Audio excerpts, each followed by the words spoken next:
We're back. Another episode of the Golden V podcast. It is Monday, May 18th, Victoria Day long weekend, and I'm being joined by Paul Dal Monte, WLA Commissioner, Western Lacrosse Association, for those who don't know, as the 2026 Western Lacrosse Association season kicks off this coming Thursday. Paul, how are you? I'm doing well, Ben. How are you today? Good, good. So let's just get right in here. I'm going to throw something in the chat. We were just chatting about this before we started. You guys kick off with a busy weekend. Yeah, we actually open Wednesday night in Langley. Okay. Nanaimo's in Langley Wednesday night, and then we're at Queens Park Thursday, Yep. Copeland Arena, and the Q Center Victoria on Friday, and Coquitlam on Saturday, and in Maple Ridge on Sunday. So yeah, we didn't walk in slowly. We jumped right in to start, and a great way because all of our teams are active, and with the exception of Nanaimo, everybody has a home game. Yeah.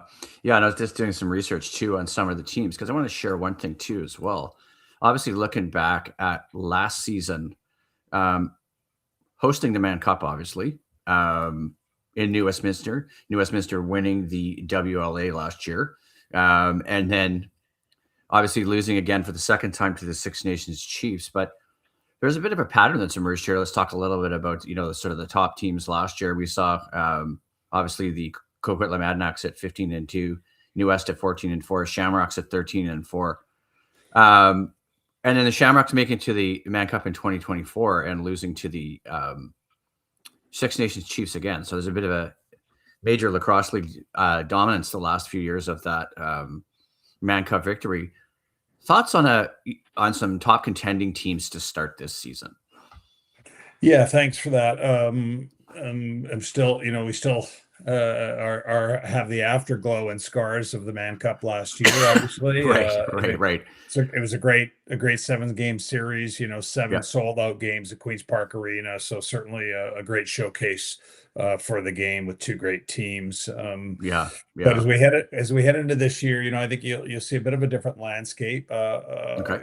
I think that you'll see a rejuvenated Nanaimo Timberman team. They had 7 early picks in the draft and territorial protections, so they're certainly going to be young and talented and unknown. But I think you're going to see a rejuvenated team there. Maple Ridge, I found to be much improved in the past season or two, and then of course adding Kask and Molosky in territorial protection alone is certainly going to boost their chances, and of course the trade for Tyler Pace. So I think they've added some weapons and they've got some talent on that club, and Yeah, you'll see them competing. Um, and then Victoria and Coquitlam, I think Coquitlam had an outstanding season, and they've certainly done a great job in the offseason in adding some pieces to their roster and lineup, and so yeah. they have a strong focus on trying to build a contender and compete for a Man Cup, and they're certainly well on their way, and I'm certainly thrilled to be able to watch them grow and mature as a team. I think you'll see them as a team of the future in our league. And Victoria is just typically always competitive. They run a first class Yeah, organization. For them, yeah. it's Man Cup or nothing, right? That's their goal every year, and Seems to and be that way.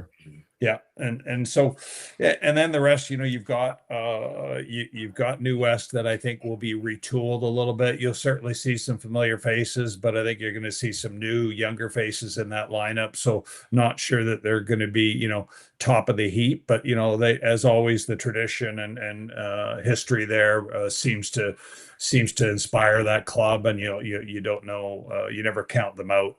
And of course Burnaby, which I think you'll find to be a younger squad and fighting for that fourth playoff spot.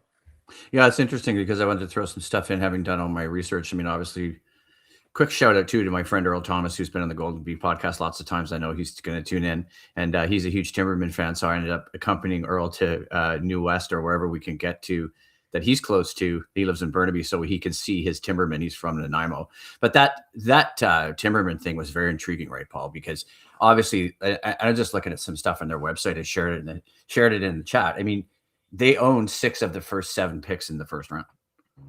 They did plus two territorial Okay. protections that they Okay. had, right? So Right. they now I think one of their draft picks is Jackson Dillon out of Coquitlam. Although Yeah, I I know saw he's that. I know he's Okay. an island kid, but my understanding is he's playing senior Okay. B and Yeah. may not be in the lineup. But regardless, they had a strong junior team. Chris Bowman and his management group did a great job in trading for picks in that year in particular. They knew what they had coming out of their junior program, and so Right. you're going to see a probably a fast, young, enthusiastic lineup, and John Nicholson and Brian Nicula do a great job on the coaching side. So I think you're going to see a competitive Nanaimo team Yeah. that may surprise some people. Yeah, it's gonna be interesting too because I made it out to a few Lakers games last year. Obviously, they finished second last in the league. We still got the standings up here. I'm going to zoom in on a little bit. Obviously, Lakers finishing second last. Timbermen were last. Thunder near the bottom. I mean, Burnaby to me, it's sort of always feels like that's a team that struggles as well. To stay in contention or stay competitive. What are we going to see from them? Yeah, again, I think they're a young team, and you'll see some young faces in that lineup. And so it remains to be seen whether they're going to fight for that, into the playoff spot this year. It's a bit of a jump, but no different than Nanaimo. Nanaimo's, Kevin Hill and Pat LaRue have, accumulated a few picks as well, and so they tried to bring some young bodies into the lineup. So unknown in terms of Burnaby. The one team I neglected to mention was Langley, and I think Yeah, right. you're going to see a rejuvenated Langley team. They've done a good job. They made a couple trades in the offseason. Frank Giuliano's going to be Well, back that's in what I was goal going to for say. Yeah, them. So yeah, I think you're gonna see Langley be far more competitive than they might have been last year. And so in my mind, again, not picking favorites, but I think Coquitlam yeah, Victoria will probably be your top two clubs this year, and then you're going to have a group of teams fighting for spots 3, 4, and 5, right? And battling in there, and really don't know until we get a couple weeks into the season yeah, right. as all of our NLL players start to filter back into our lineups over the course of the next couple weeks. Yeah, and it's funny just to mention the NLL in passing. Two things, obviously. NLL championship finishing yesterday. Toronto Rock winning 2-0, defeating the Halifax Thunderbirds. Watch both games. Fantastic lacrosse, especially that first game. Second game, I felt it sort of that it was really Toronto's game to lose. They pulled away a bit from Halifax. They pushed Warren Hill harder in the second game than they did the first game. And I just sort of felt like I was watching that Halifax Thunderbirds team just because they upset the Warriors, being the 8th seed, right? And then Indeed. now here they are in the NLL final, but losing. But obviously, the number one seed in the NLL did not. I shouldn't say do anything significant in the playoffs. They just got outworked, and they were surprised. I was a Warriors season ticket holder again this season, and Vancouver could not do anything against Halifax in that second half. Yeah, no, I've watched the series as well, and it was great lacrosse. The first game was outstanding, and you're right. Even last night, I think that Toronto was clearly the better team, and I think that they did some things differently in terms of their shot selection against Warren Hill. A lot of things that were on the move, quick releases, things like Yeah, that right, that didn't right. allow him to get his feet set. But yeah, but Vancouver had a great season. Credit to Kurt Oh, absolutely, they did. and his group, but they weren't the only ones upset. Colorado, Buffalo, Vancouver were all, leading Yeah, contenders to be sort of in that final four, and it didn't work out that way for anybody. So any given night in the NLL, if you're not on your game, yeah, for the entire 60 minutes, things can happen in single game situations like that. And, there's just so much talent on the league. And if you just look at the two lineups last night, which had, a ton of Six Nations players spread yeah, out exactly. amongst Yeah, both teams. So yeah. you know what? The product was great, the series is great, and I think it bodes well for a good WLA season as well. It does. So explain a little bit more about that then. How does that work? So players you said are coming back. Is there any restrictions or anything fans need to know or anything I don't know about? How do you manage that negotiation of players movement between those two leagues? Yeah, well, I mean, part of it is just, and it really only comes down to the final two teams that have played the last couple of weeks. Most players have finished a week or 2 or 3 weeks prior. So, typically the players are looking for a few weeks off, after an LL season before they jump back in. So there are no guidelines or restrictions. It's really just a matter of getting them back out for the summer season and accommodating their needs for a little bit of a gap in between, Right. sort of to recover and heal any old injuries and get ready to go. So you'll see. Typically our teams have a few more call ups than normal in the first couple of weeks, and Yeah. and then as we hit early in mid June, when the season starts to really roll, is where you'll see lineups start to fill in. Yeah, okay. And so, like, I've got some other storylines to discuss. Your relationship in terms of advertising and sponsorships. Is that relationship with the Vancouver Warriors going to continue again this year? Absolutely. Yeah, we have Great. we have a multi-year deal with the Warriors, and Awesome. as with all of our partners, they're a great one, super cooperative, and really want to Right. support us and to grow the game. It's in our mutual Yeah. benefit. Yeah. Yeah. Fantastic. Because that's one thing I was thinking of too, right? Was just, that relationship and obviously players going back and forth. Guys obviously moving from WLA into the NLL and vice versa. But let's talk a little bit a bit more about. I want to be sure we've covered all the teams because we talked a bit about the Lakers, we talked about the Salmon Bellies,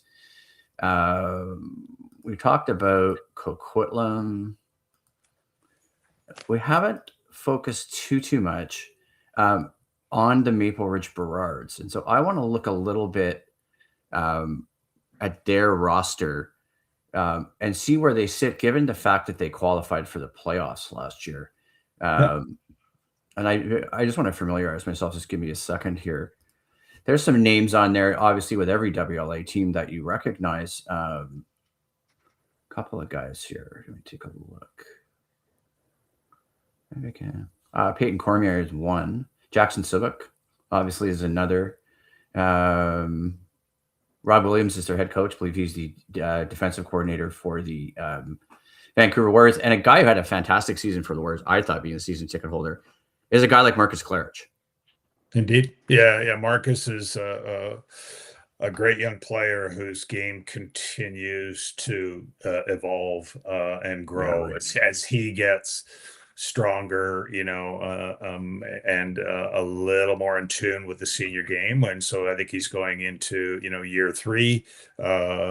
He got picked up by New West to play in the Man Cup, so he's had that exposure to very high level. He's had a couple good NLL seasons. He's got good coaching in Vancouver with the Warriors, so his game has really evolved and complements their left side because they add Cody Milosky through territorial protection. So Cody is another great left-handed player that's going to come into Right. that lineup. So they've got some talent up front and good coaching. So I think they're a team that several years ago they made a run at the Man Cup. Yeah. General manager Lance Andre, they kind of hit their peak, decided to make a couple moves. They traded Frankie and a few others away, and Yeah. they started to rebuild. So this is, they're in the process of that rebuild and starting to rise back into the mix again. And Yeah. I would not be surprised if you see them competing, for top spot and have pretty good rivalries with Coquitlam and Victoria, and they always have a rivalry with New West, of course. But I think you'll see the Burrards being one of those teams, and the addition of young Cask as a goaltender is a good up and Right. comer. They're going to be solid for sure, and one of those teams you're going to have to keep an eye on. One of the things I've listed here too, doing some research about things that are important in the WLA, the biggest storyline entering the season. I mean, we've got some of the best goalies, or we've got one of the best goalies in the NLL. He happens to play for the Warriors and he plays for the Adnux. So I don't think he needs any introduction, at least anybody in the Lower Mainland, from my perspective, Paul, just because of the fact that he's Christian Delbianco and the kind of season he had, even if the Warriors lost in the quarterfinals. We see Frank Sciliano obviously playing for Saskatchewan, moved to Langley obviously playing with New West last year, significantly bolstering their chances. In their quest for a Mann Cup. I mean, New West really loaded up. So let's talk a little bit about goaltending in this league and how critical that is, even with those names involved and other guys on other rosters. Yeah, there's a selection of great goalies. Shanahan and Nanaimo is a solid goaltender. Maple Ridge with Cask as the new, as the rookie, Okay. but certainly a stellar goalkeeper coming out of the Coquitlam, Minto Cup champion Adnex, junior Adnex. And Frankie, of course, is as good as they come, solid veteran Yes. goaltender going back into Langley. But and then Christian's the A standard, right? The top Yep. level guy, right? He's probably the best in the game, or certainly in the in that upper echelon of top 2 or 3 goaltenders in the game. Period. Yep. And he, let's be honest, the Warriors wouldn't be as successful as they were without having him in goal, right? He's Yeah. fundamental to their success, not only in stopping the ball, but in his role in the transition game. So, you could see that difference last year when he was playing with the Adnex and how they fed off of him, not only a big save, but running the floor. And so Coquitlam's a young athletic team that benefits from that. So, any team that's going to compete, not only to win our league, but to have a hope to compete for a Mann Cup starts in the back end, right? Goaltending and solid defense. And, those are areas that I think you'll see, teams like Coquitlam and Maple Ridge do really well. And then in Victoria, you've got, 2 NLL goalies in Oligieri and Dunkerley, right? And so again, 2 solid goaltenders that you saw a lot of time in the NLL. And so, generally speaking, I think there's solid goaltending across the league and fundamental to being a contender. Yeah, and it's interesting because I remember in talking with Brad Challoner, obviously Brad, heavily involved with lacrosse. He'll be doing some WLA games, as I understand it. I reached out to him last night for some thoughts and impressions before I talked to you about things happening and not a lot of teams loading up. And then obviously reaching out to Jake Elliott as well, who said he's interviewing you, so he didn't want to give me his tidbits. Yeah, I'm supposed to be on Jake's podcast, but it won't be tomorrow. It's going to be next Tuesday, I think. Okay. A week Okay. tomorrow. Yeah. Okay. But let's keep going because obviously goaltending is interesting, right? I mean, you got a young guy like Justin Getty, obviously playing in New West. I mean, at times I saw Getty play last year. He struggled. I think, they brought in Frank Scigliano. Obviously, what do they do this year? I was looking at the Bellies roster for goaltending. They got Justin Getty. They've got Ashton Leclerc, who I don't know anything about, so maybe you can shed a little bit of light on that. And then as we go sort of up and down the league, any other goaltenders that stand out? Yeah, no, I mean, New West. I mean, Getty was, I think had a good year last year. There were some nights he was outstanding and really shut the door, and then he has occasional moments, and I think that's just a symptom of being a young goaltender. And New West brought in Frankie to shore up their goaltending to have a chance at a run, knowing that Justin could come in quite adequately and back up. I don't know for sure. I understand Justin may have tweaked his knee, but so might be out early. And so Leclerc is a decent alternative, I think. And they're gonna see if he can withstand the offense that he's going to face in the WLA. Right, it's different from being a backup or a decent junior goaltender. But I think they're going to they'll find out soon enough. Right, but the profile names are the profile names. Right, it's Frank and Christian being the top 2. And again, no disrespect to any of the other goaltenders in the league. There are good goaltenders everywhere, but that the gold standard is Christian. And everyone else sort of has to rise to his level. Yeah. Let's keep moving to that because we talked a little bit about the games starting the season.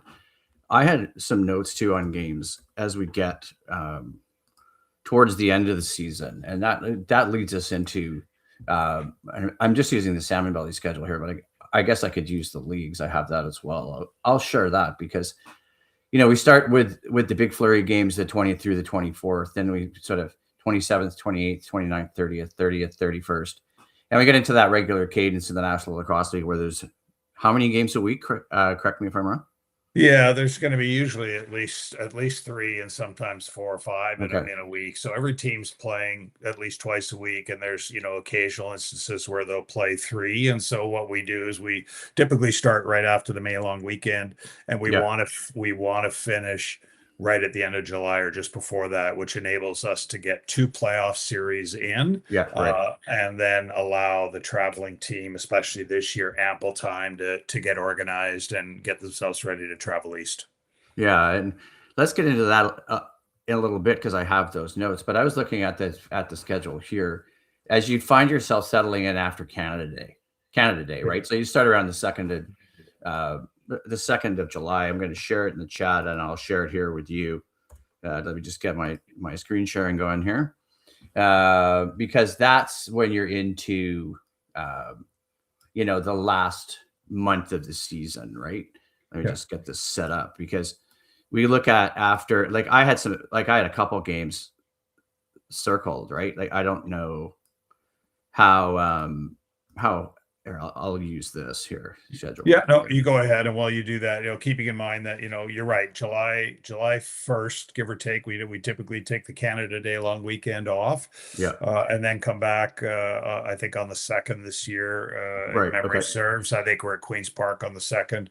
And so, we have a roster deadline of midnight, Right. July 9th, midnight on the 9th of July. Okay, so that is sort of that threshold where teams Okay. are buyers or sellers, right? Where they Okay. think they're I didn't they're know going to about have a that. shot and make a run, and you may see some transactions or roster Right. moves Okay. So July in 9th. sort of post, yeah, exactly, on Okay. midnight, right? So they basically got the full day of the ninth. So if last year was a little quieter, but things happen or trades are made or deals are made post July 1st, and that lasts sort of several days before our rosters are locked in. And I think at that point you'll have a good sense of Okay. where the playoffs sit. But if history's any indicator, Ben, Yeah. there's often five or six teams that are vying for four spots in those final few weeks of the season. So post Canada Day, super important for a lot of our teams to make some hay. Yeah. Because I was thinking more of some of those games as I look at my notes. I had a couple circled, right? Because it was game, if I can find it, game 57. And I took a guess at these games just because it based on last year's stats, right? I was like, or last year's performances, and I was yeah, games were circling. I had listed, like, I had these two, Paul. Game 57, Adnax versus Salmon Bellies, 23rd of July. Shamrocks versus Salmon Bellies, 30th of July. Probably one of the last games of the season, right? I'll put those in the chat so you can see those. Those are two games that I initially thought would be of use, right? Yeah, but and again, we're forecasting what we think may or may not happen. But I Right. think you could look at Shamrock's Timberman game that's down the stretch, Burrard's Adanacs that are down the stretch. Those Yeah. two teams played each other in the playoffs last year, so I think those are equally important. Anything Timberman Adanacs, those types of things are going to be the difference between first place and second, or third and fourth, for teams that are fighting for playoff spots. So I think there's a number of key games post Canada Day Okay. that where rosters are pretty intact. Players are trying to make sure that they're eligible for playoffs and the Man Cup, so they're competing, and teams will have full rosters. So it's really post Canada Day where you're going to see a ton of competitiveness as teams vie for the four playoff spots. Right. And so let's just move right into our last segment here. Who's the team this year in the WLA going to the Man Cup? Wow, yeah, I don't know. Couldn't tell you that. As I Mm. did, we at the beginning of at the top of the show, we did talk about competitiveness and stuff. So again, I don't count anybody out. I think that the task is a tall one. Probably heading into Six Nations with a team that is Yeah. pretty stocked with talent. But regardless, we're gonna send a strong representative back, and Right. we'll compete as we always do. All right. Well, thanks a lot, Paul. Appreciate you doing this. We're going to Yeah, wrap it pleasure. up there, and we'll talk to everyone soon. Take care. Thank you. Bye. Bye.